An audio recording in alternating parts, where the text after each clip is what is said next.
C.S. 루이스의 순전한 기독교라는 책의 그리스도인의 행동이라는 챕터의 글을 읽어드리겠습니다. 10. 소망.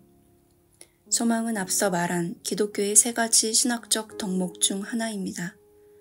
소망을 가진다는 것은 영원한 세계를 바라보는 일이고 그리스도인이라면 마땅히 가져야 할 자세 중 하나입니다. 천국을 지향하면 세상을 덤으로 얻을 것입니다. 그러나 세상을 지향하면 둘 다 잃을 것입니다. 천국을 바란다는 것은 우리 대부분에게 몹시 어려운 일입니다.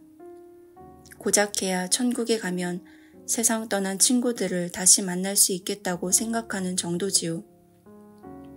우리가 천국을 바라기가 어려운 이유 중 하나는 그 훈련을 받지 못했다는 데 있습니다.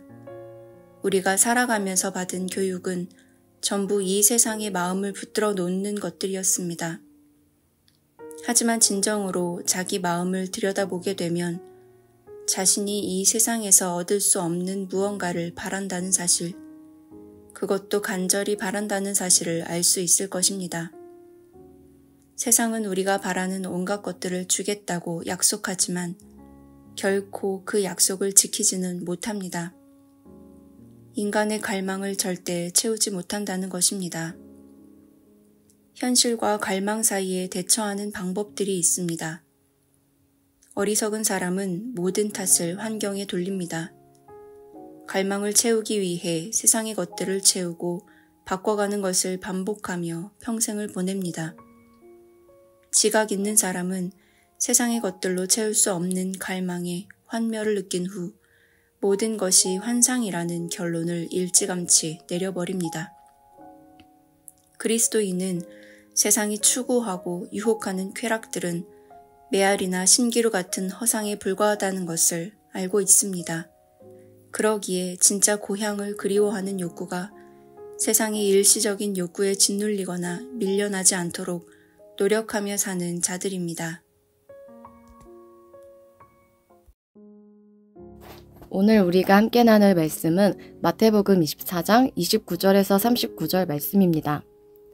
그날 환란 후에 즉시 해가 어두워지며 달이 빛을 내지 아니하며 별들이 하늘에서 떨어지며 하늘의 권능들이 흔들리리라. 그때 인자의 징조가 하늘에서 보이겠고 그때 땅의 모든 족속들이 통곡하며 그들이 인자가 구름을 타고 능력과 큰 영광으로 오는 것을 보리라. 그가 큰 나팔 소리와 함께 천사들을 보내리니 그들이 그의 택하신 자들을 하늘 이 끝에서 저 끝까지 사방에서 모으리라. 무화과 나무의 비유를 배우라. 그 가지가 연하여지고 잎사귀를 내면 여름이 가까운 줄을 아나니 이와 같이 너희도 이 모든 일을 보거든 인자가 가까이 곧 문 앞에 이른 줄 알라. 내가 진실로 너희에게 말하노니 이 세대가 지나가기 전에 이 일이 다 일어나리라. 천지는 없어질지언정 내 말은 없어지지 아니하리라. 그러나 그 날과 그때는 아무도 모르나니 하늘의 천사들도 아들도 모르고 오직 아버지만 아시느니라. 노아의 때와 같이 인자의 임함도 그러하리라.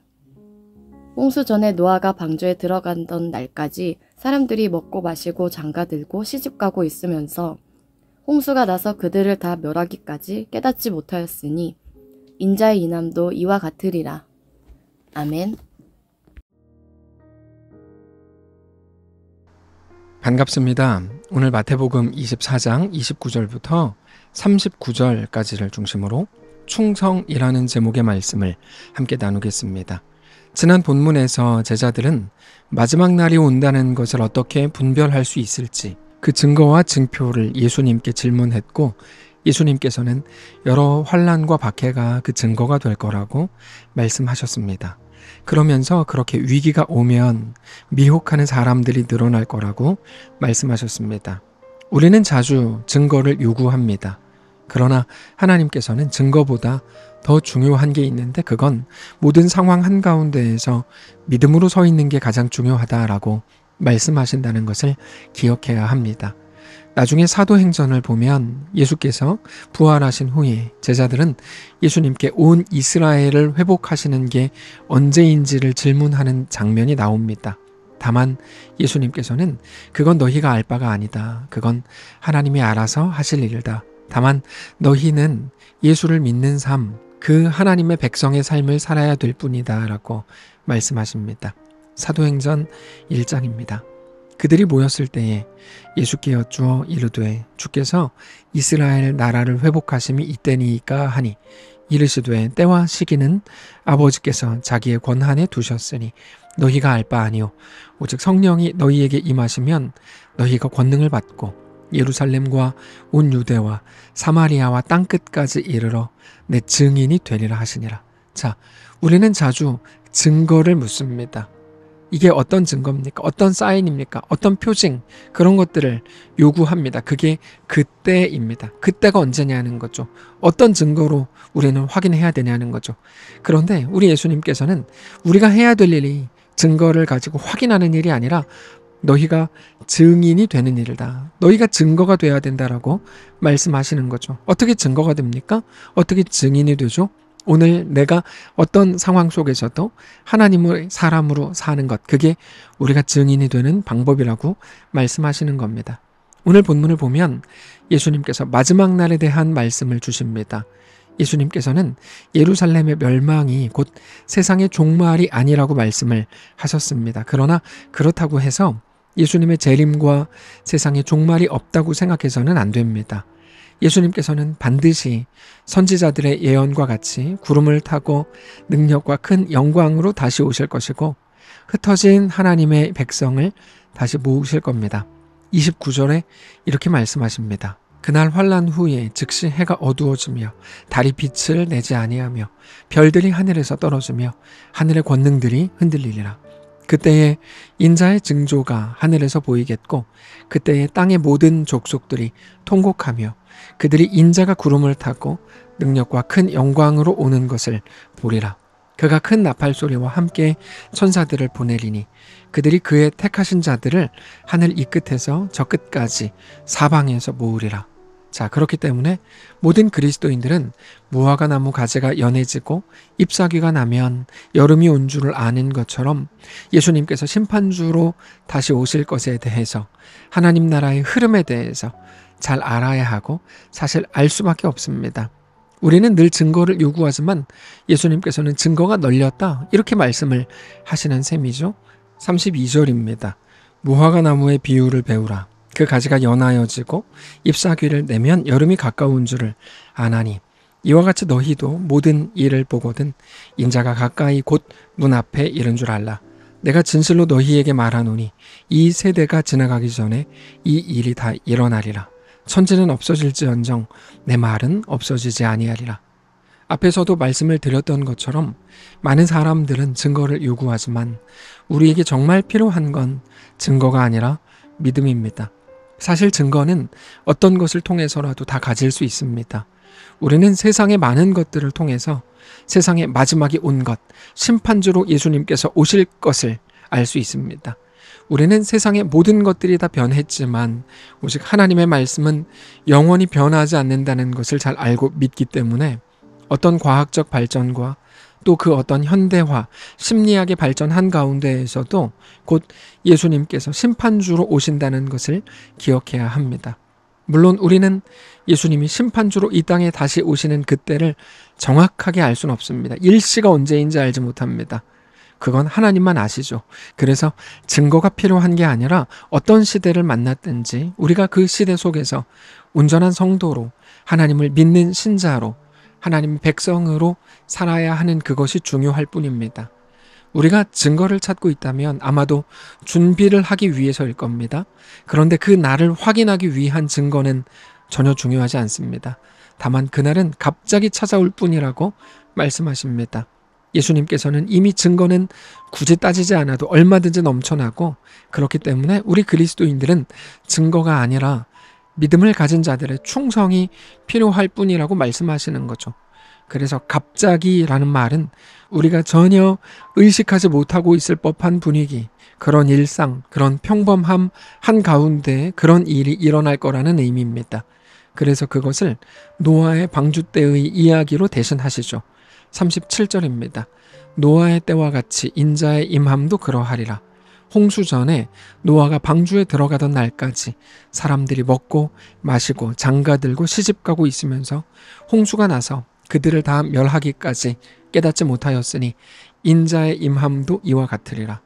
홍수가 있기 전 노아가 방주에 들어가던 날까지 그들은 모두가 먹고 마시고 장가들고 시집가는 일을 했습니다. 이건 누구나 다 하는 거고, 그래서 하나님께서는 그들에게 너희는 왜 그 일을 했냐라고 물으시는 게 아닙니다. 그런데 다만 그게 그들의 목적이 된다면, 먹기 위해 마시고 장가들고 시집가는 것이 그들의 목적이 되고 거기에 우리의 소망이 있다고 생각한다면 그건 분명히 멸망으로 가고 있는 중이라는 사실을 알아야 합니다. 사실 성경에서는 노아를 선지자로 소개합니다. 그 말은 어떤 식으로든지 노아가 하나님이 누구신지, 하나님의 말씀은 무엇인지, 우리는 누구인지에 대해 많은 사람들에게 외쳤다는 말입니다. 그리고 실제로 노아의 방주도 하루 이틀 만에 뚝딱 만든 게 아닙니다. 얼마 동안인지는 성경에 나오지 않지만 오랜 기간에 걸쳐서 노아가 방주를 만들었습니다. 그동안에 많은 사람들이 노아의 이야기를 자기들끼리 했을 거고, 실제로 노아에게 직접적으로 혹은 전해서 이야기를 들었을 거고, 노아의 방주를 보았을 겁니다. 그러나 누구 하나 그가 전하는 하나님과 하나님의 말씀에 대해 귀 기울이지 않았습니다.